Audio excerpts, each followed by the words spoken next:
نحمده ونصلي على رسوله الكريم اما بعد فاعوذ بالله من الشيطان الرجيم بسم الله الرحمن الرحيم انما يريد الله ليذهب عنكم الرجس اهل البيت ويطهركم تطهيرا آمنت بالله صدق الله العظيم وقال النبي صلى الله تعالى عليه وسلم من احبني واحب هذين واباهما وامهما كان معي في درجة يوم القيامة ببرکت ان اللہ ملائکۃ یصلون علی النبی یا ایھا الذین آمنوا صلوا علیہ وسلموا تسلیما اللہم صل علی محمد وبارک وسلم صلاۃ وسلاما علیک یا سیدی یا حبیبی یا رسول اللہ مولایا صل وسلم دائما سرمدا علی حبیبک خیر الخلق کلہم منزہ عن شریک فی محاسنہ فجوہر الحسن فیہ غیر منقسم هو الحبیب الذی ترجى شفاعته لكل ہول من الاحوال مقتحمی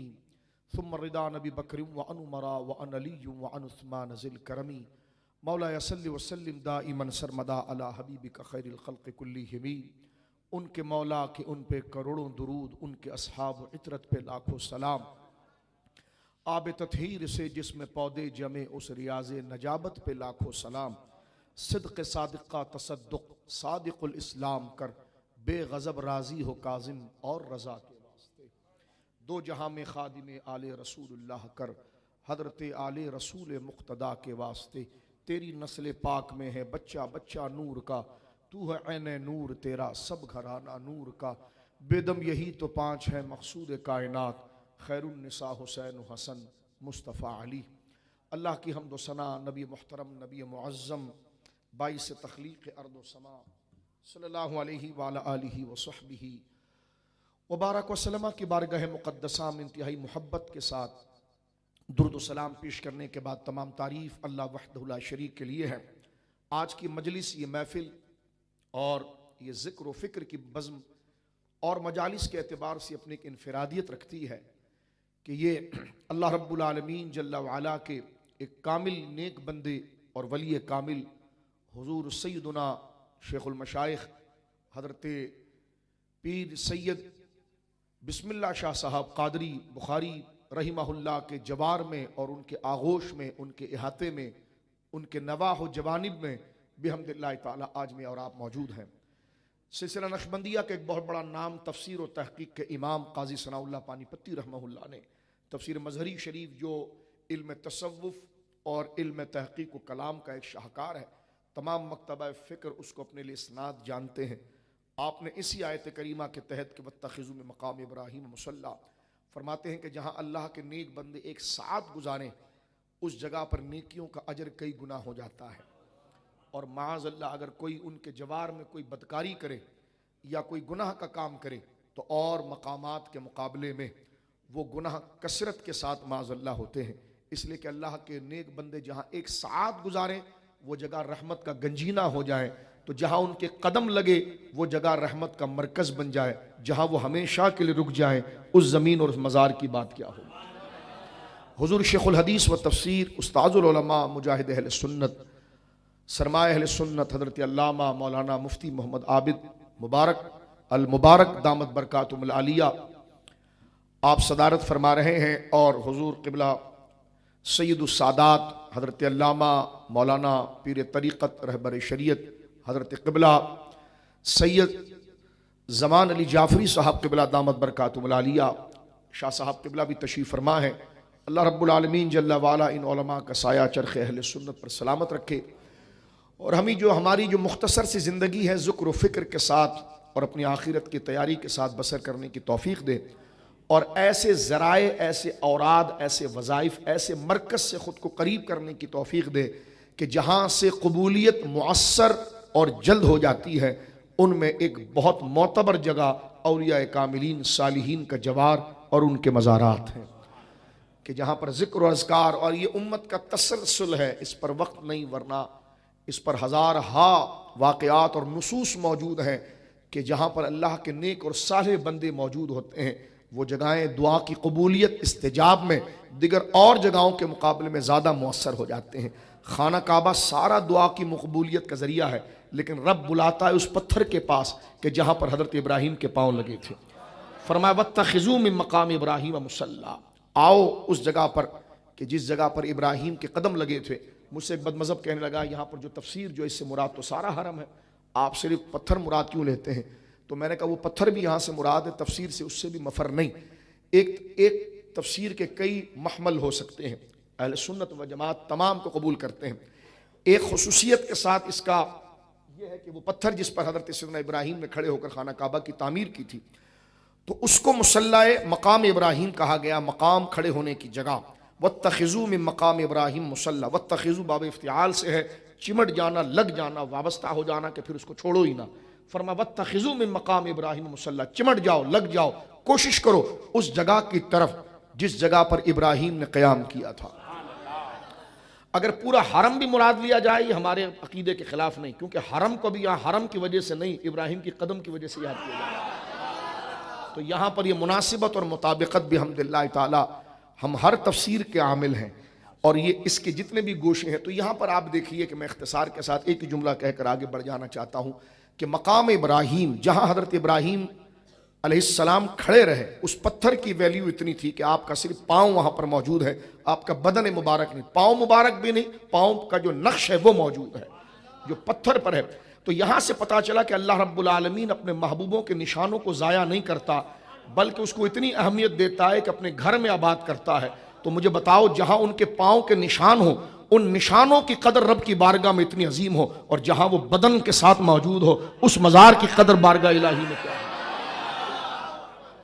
یہ قیاس نہیں ہے، دلالت النص ہے، یہ قیاس نہیں ہے۔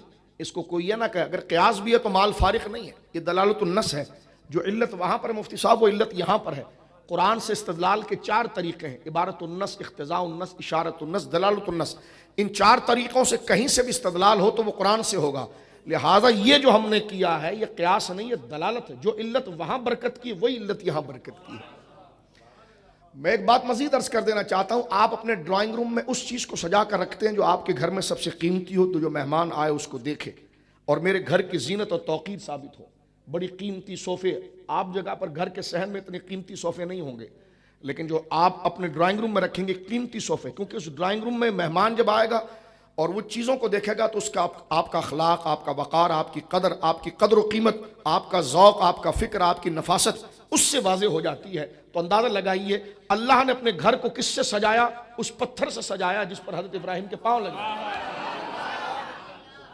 تو آپ اندازہ لگائیے کہ رب اپنے گھر کو جس چیز سے، کیونکہ رب ان العزت للہ جمیعا، اصل عزت کا وہی حقدار ہے، تو وہ اپنے گھر، کیونکہ گھر اللہ کے رہنے کے لیے نہیں، رہنے سے وہ پاک ہے، وہ اس کے تعارف کے لیے، تو جس گھر سے اس کا تعارف ہوتا ہے اس گھر کو جو زینت وہ دے رہا ہے اس پتھر سے دے رہا ہے جس پتھر پر حضرت ابراہیم کے پاؤں لگے ہیں۔ مجھے بتاؤ جہاں پیاروں کے پاؤں لگ جائے وہ رب کی بارگاہ میں اتنی عزت والے ہیں کہ جس گھر سے خدا پہچانا جاتا ہے وہ گھر اس پتھر سے پہچانا جاتا ہے۔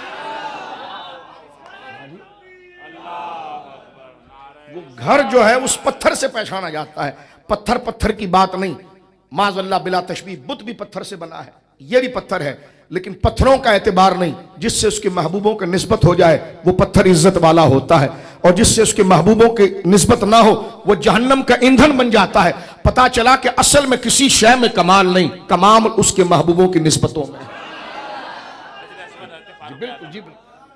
اب آپ دیکھیں اسی جیسا مفتی صاحب نے ارشاد فرمایا، حجر اسود کو آپ دیکھیں، جناب سید عالم نے اس کو چوما ہے، اور اس پر مفتی صاحب نے جو یہ بر وقت لقمہ عنایت فرمایا اس سے ایک بات واضح ہوتی، دیکھیں بخاری شریف میں موجود ہے، بندہ جب کسی سے محبت کرتا ہے تو اپیرنس اس کو دیکھنا چاہتا ہے، اس کو ہاتھ لگانا چاہتا ہے، اس کو محسوس کرنا چاہتا ہے، تو دنیا میں دیکھے جانے سے اور محسوس کیے جانے سے رب کی ذات پاک ہے۔ جب میں اور آپ تھوڑا سے ذکر و فکر کرتے ہیں تو اپنے محبوب کو اپنے سامنے دیکھنا چاہتے ہیں، تو صحابہ کرام جو توحید کے جام سے سرشار ہیں اور اصل توحید کا کمال بعد انبیاء ان میں نظر آتا ہے، تو جب ان میں یاد الہی اس طرح موجزن ہوئی کہ وہ مشاہدہ کرنا چاہتے تھے، دیکھنا چاہتے تھے، اور اس عالم میں صرف حضور کا خاصہ ہے کہ جس نے سر کی آنکھوں سے اللہ کو دیکھا۔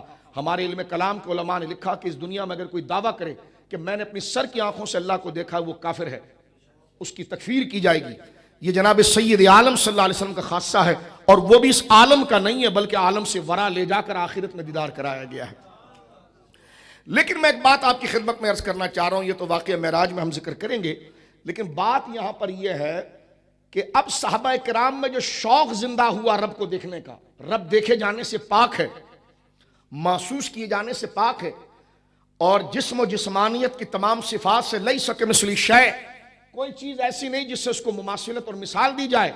تو اب حضور سید عالم جو مرشد اعظم، انہوں نے دیکھا کہ میرے مریدوں میں شوق اتنا بیدار ہو گیا ہے کہ ان کی آنکھوں سے محبت الہی کے گویا کہ جو آثار نظر آ رہے ہیں، تو ان کو کوئی نظیر، ان کو کوئی مثال دینی پڑے گی تاکہ یہ اپنے جذبات کو ریلیز کریں۔ تو سرکار گئے اور سرکار نے اس کالے پتھر کو چوما، فرمایا اس کو چوم لو، جس نے اس کو چوما اس نے خدا کے ہاتھ کو چوم لیا۔ یہ بخاری شریف کتاب الحج میں، اللہ ہاتھ سے پاک ہے، لیکن جو کیفیت میں آپ کو بتا رہا ہوں، اپیرنس میں عاشق کسی چیز کو محسوس کرنا چاہتا ہے۔ جناب سید عالم نے رکن اسود میں، خانہ کعبہ کا وہ پتھر جس کو حجر اسود کہا جاتا ہے، اس پتھر کو جا کر حضور نے چوما، چوم کر اس کی وجہ کیا بتائی، صحابہ کے اس جذبے کو ریلیز کرنے کو، فرمایا اس کو چومو، جس نے اس کو چوما اس نے خدا کے ہاتھ کو چوما۔ مجھے یہ بتائیے جس کے پتھر پر، پتھر تو پتھر ہے، جس پر حضور کے ہونٹ لگ جائیں، وہ خدا سے اتنا قرب پا جائے کہ وہ ید اللہ بن جائے، تو حضور کا خود مقام کتنا اعلیٰ ہوگا۔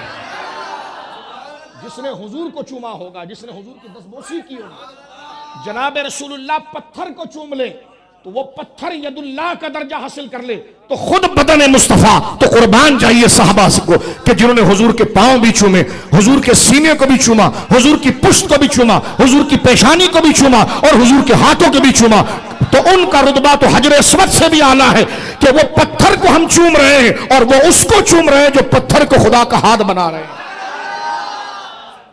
اللہ رب العالمین ید سے پاک ہے ان تمام متشابہات کے ساتھ، لیکن یہ کیفیت تو جناب دیکھیے، یہ حجر اسود پر اگر بات کریں تو اللہ بات طویل ہے، یہ مقام مصطفیٰ کریم صلی اللہ علیہ وسلم ہے۔ تو میرے دوستو، جس جوار میں ہم بیٹھے اپنے پاس سستی کاہلی نہ لائیں۔ رسول کریم نے جس بات سے پناہ طلب کی اللہ سے، وہ سستی ہے۔ فرما اللہم انا نعوذ بک من الکسل، اے اللہ میں تجھ سے سستی سے پناہ چاہتا ہوں۔ سستی ایمان کی دشمن ہے،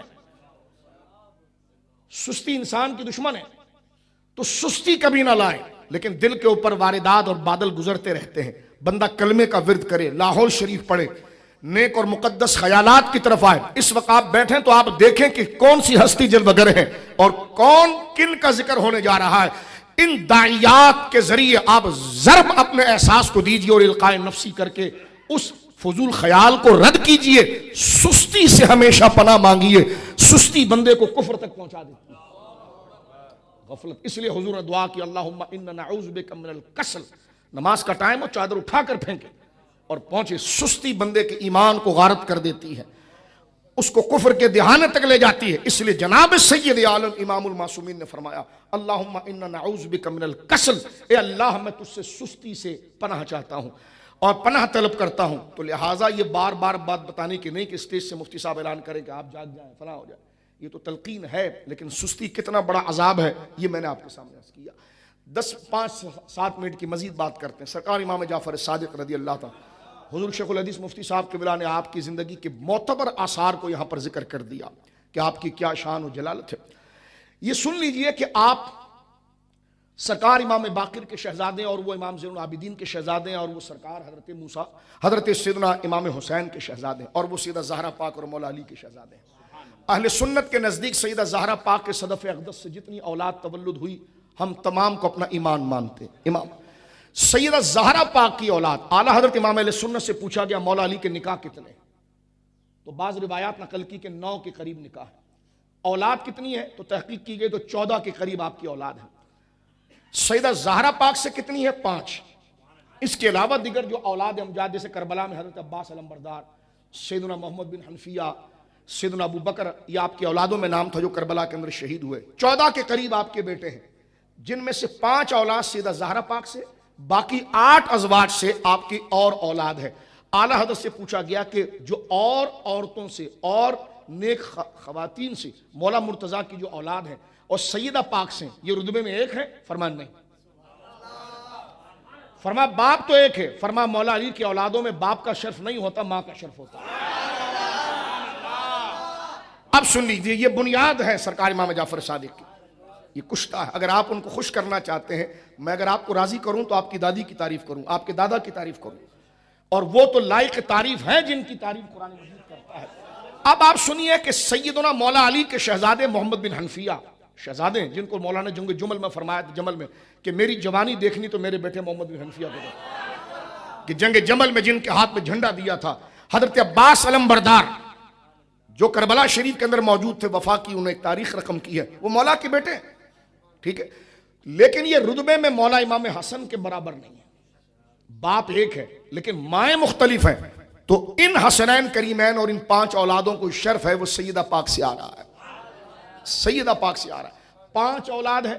کس طرح؟ حضرت امام محسن، اہل سنت کی تحقیق یہ ہے کہ وہ بچپن میں وصال فرما گئے، یہ پیدائش کے ساتھ ان کا وصال ہو گیا. دوسرے سرکار مولا امام حسن، بڑے بیٹے مولا امام حسن ہی ہیں، دوسرے امام حسین ہیں، ایک طور کے فرق سے آپ دنیا میں تشریف لائے. پھر حضرت امام حسن ہے، پھر سیدہ زینب پاک ہے. زینب نام کی کئی نیک خواتین آئی ہیں. سرکار کی شہزادی بڑی بیٹی کا نام بھی زینب ہے، زینب بنت محمد صلی اللہ علیہ وسلم. ہماری 2 مائیں زینب ہیں سرکار کے ازواج میں، سیدہ زینب بنت خزیمہ اور حضرت سیدہ زینب بنت جحش. تو اور ایک مولا مرتضیٰ کی بیٹی ہے زینب بنت علی، زینب بنت فاطمہ رضی اللہ تعالیٰ. تو زینب نامی کئی خواتین، یہ وہ زینب پاک ہے جو کربلا کے اندر موجود تھی، جنہوں نے یزید کے دانت کو کھٹے کیے تھے، اور کربلا شریف کا وہ پورا قافلہ لے کر یزید ملعون کے دربار میں جو پہنچی تھی اور وہاں پر جو بات کی تھی. تو حضرت مولا کی 5 اولاد، مولا امام حسن، مولا امام حسین، فرشتوں نے گھیر لیا اس کو، جن کا نام لیا مولا امام حسن، مولا امام حسین. میں اپنے والد گرامی کے سامنے ایک دفعہ تقریر کر رہا تھا، نام الٹے ہاتھ سے گنوانے لگا تو بڑی سختی سے ڈانٹا، فرما سیدھا ہاتھ سے گنوا. اور میں یہ دیکھیں، یہ ادب کے تقاضے ہوتے. ایک دفعہ میں تقریر کرتے ہوئے مفتی صاحب، میں نے کہا یہ شعر میں نے پڑھا، اللہ کی سرتاب قدم، تو مجھے دیکھا بڑا ان کا غصہ ان کو آیا. تو میں نے کہا شعر میں غلط پڑھ گیا، شعر بھی صحیح. تو مجھے پھر ڈانٹ کر کہا جب قدم کہا تو ہاتھ نیچے کیوں کیا؟ فرما ہاتھ ایسا اوپر کر اور پڑھ اللہ کی. یعنی میں نے تو یہ تصور کیا کہ سر اوپر ہوتا ہے، قدم نیچے ہوتے ہیں، اور اعلیٰ حضرت سرکار دو عالم کے سر سے لے کر قدم تک کا وصف بیان کر رہے ہیں. فرمایا ٹھیک ہے، لیکن وہ قدم وہ ہے جو خدا کے عرش پر آتے ہیں. تو لہذا ہاتھ اس طرح کھڑا کر کے کہ اللہ کی سرتاب قدم شان ہے یہ، انسان نہیں انسان وہ انسان ہے یہ. قرآن تو ایمان بتاتا ہے انہیں، ایمان یہ کہتا ہے میری جان ہے. یہ آداب ہیں. ہم اپنے بزرگوں سے سنتے تھے کہ غوث پاک کا نام بغیر وضو کے لو تو چارانہ ایمان کم ہو جاتا ہے. یہ بات جب اعلیٰ حضرت سے فتاوی افریقہ میں پوچھی گئی کہ اعلیٰ کہ غوث پاک کے نام پر ہاتھ چومنا چاہیے، جب نام آ جائے تو انگوٹھے چومنے چاہیے، تو دلائل کے انبار لگا دیے ہیں. تو میرے دوستو یہ وفاداری کا مرحلہ ہے. اب میں بات کو سمیٹ رہا ہوں صرف انصاب پر ایک جملہ کہہ کر کہ مولا مرتضیٰ کی 5 اولاد ہے سیدہ زہرا پاک کی صدقہ اقدس سے.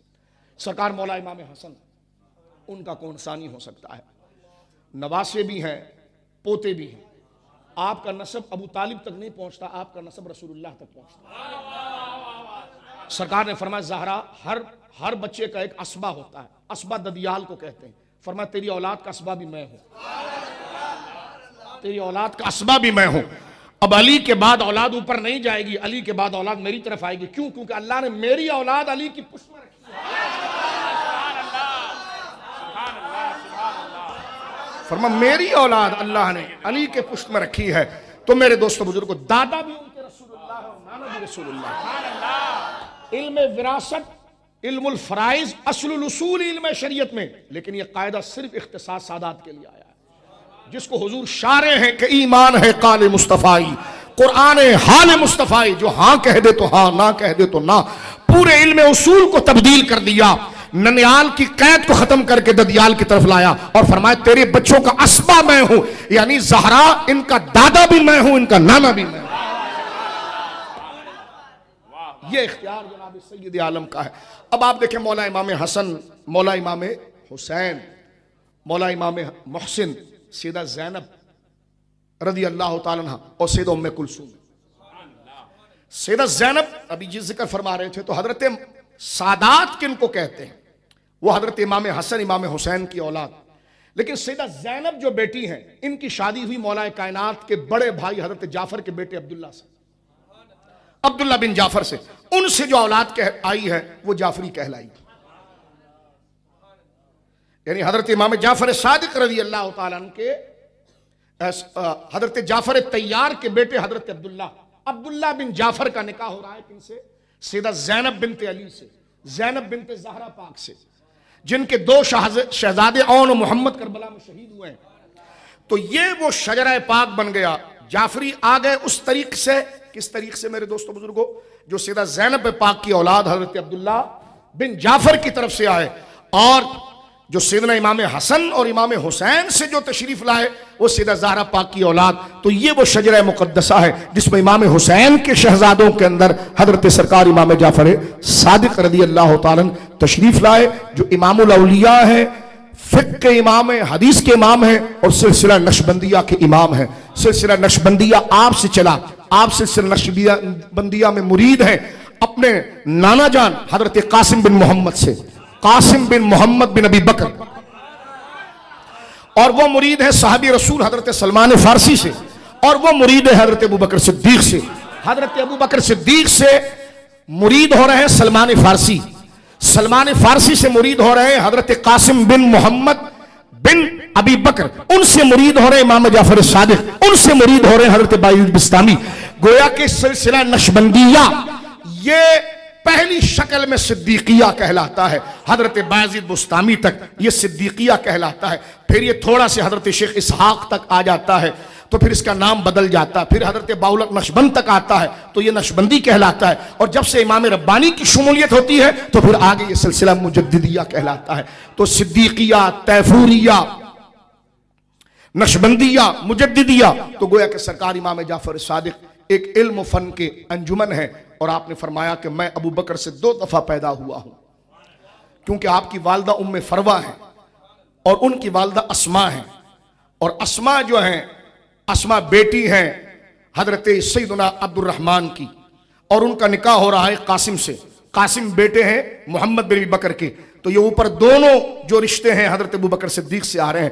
قاسم کا نکاح اسماء سے ہوا، اسماء بیٹی ہیں حضرت ابو بکر کے ایک شہزادی کی، قاسم بیٹے ابو بکر صدیق کے دوسرے شہزادے کے۔ جب دونوں کا نکاح ہوا تو ان سے پیدا ہوئی سیدہ فروہ، ام فروہ جن کو کہا جائے، ان کا نکاح امام باقر سے ہوا، اور ان سے امام جعفر صادق پیدا ہوا۔ تو یہ شجرہ پاک اس لیے فرماتے ہیں میں 2 طریقوں سے، اس لیے جتنی ٹھکائی رافضیوں کی امام جعفر صادق نے کی ہے۔ اور علامہ آجوری لکھتے ہیں کہ آپ نے خطبہ دیا تھا، فرمایا بری اللہ ممن تبرأ من ابی بکر و عمر، فرمایا خدا ان سے بری ہے جو ابو بکر و عمر سے بری ہے۔ فرمایا میں اپنے باپ ابو بکر سے 2 دفعہ پکارا جاؤں گا، کیونکہ میرا نانا بھی ابو بکر بنتا ہے اور میری نانی کا باپ بھی ابو بکر بنتا ہے، تو گویا کہ 2 جہتوں سے میرے نانا ہے، اور میرے والد مولا علی ایک جہت سے میں مولا علی تک پہنچتا ہوں۔ تو یہ سرکار امام جعفر صادق کا تفوق ہے۔ معراج کی رات قرآن کی نکات جو انہوں نے بیان کیے ہیں حیران کن ہے۔ یہ جو قرآن کی آیت ہے نا، وَالنَّجْمِ إِذَا هَوَىٰ مَا ضَلَّ صَاحِبُكُمْ وَمَا غَوَىٰ، وَالنَّجْمِ إِذَا هَوَىٰ، وہ ستارہ ہوا کہتے اترنے کو۔ امام جعفر صادق سے کسی نے پوچھا یہ کون ہے؟ فرمایا حضور ہے جب معراج سے آئے، جو معراج سے آئے۔ تو سرکار امام جعفر صادق کے نکات اہل سنت و جماعت کی کتاب کے اندر مرتب ہے، لیکن آپ کے لاکھوں شاگرد تھے، جس طرح مفتی صاحب نے فرمایا حضرت امام اعظم ابو حنیفہ نے آپ کے نکات اور علم کو مرتب کیا، اور مرتب کرنے کے بعد اس لیے مفتی صاحب نے بالکل درست بات ارشاد فرمائی حضرت نے کہ حضرت امام اعظم کا فقہ جعفری ہی بن جاتا ہے، اس لیے کہ آپ کے ذخیرہ مدون جو آپ نے کیا، جمع کیا ہے، اس میں سب سے زیادہ ماخذ جو امام جعفر کا ہے، اور صرف آپ امام جعفر کے شاگرد نہیں بلکہ ان کے والد امام باقر کے بھی شاگرد ہیں۔ شاہ عبدالعزیز محدث دہلوی نے لکھا کہ امام باقر نے اپنے دارالفتاء کی مہر بنا کر دی، فرمایا اہل بیت کی طرف سے فتویٰ نعمان بن ثابت دے۔ تو اللہ رب العالمین جل وعلا اس پاکیزہ ذکر میں ہمیں شمولیت کی توفیق دے۔ میں نے یہ اوپر کی بات، بنیادی بات یہ عرض کی ہے کہ انساب کے حوالے سے اہل سنت و جماعت کو یہ بات پتہ ہونی چاہیے۔ لوگ کہتے ہیں وہ تو بڑے شجرے جانتے ہیں، بڑے شجرے جانتے ہیں، تو میں نے کہا شجرے آپ بھی جانتے ہیں، آپ کو پتہ ہونا چاہیے کہ کون کس کی اولاد ہے۔ اور یہ ہمارے بزرگ حضور شیخ الحدیث علامہ مفتی مبارک صاحب اور حضرت علامہ پیر طریقہ سید زمان علی شاہ صاحب یہ بزرگ تشریف لائے۔ انشاءاللہ دعا کا سلسلہ ہوگا، پھر انشاءاللہ لنگر کا سلسلہ ہے۔ اللہ رب العالمین جل وعلا ہماری حاضری کو اپنی بارگاہ میں شرف مقبول عطا فرمائے۔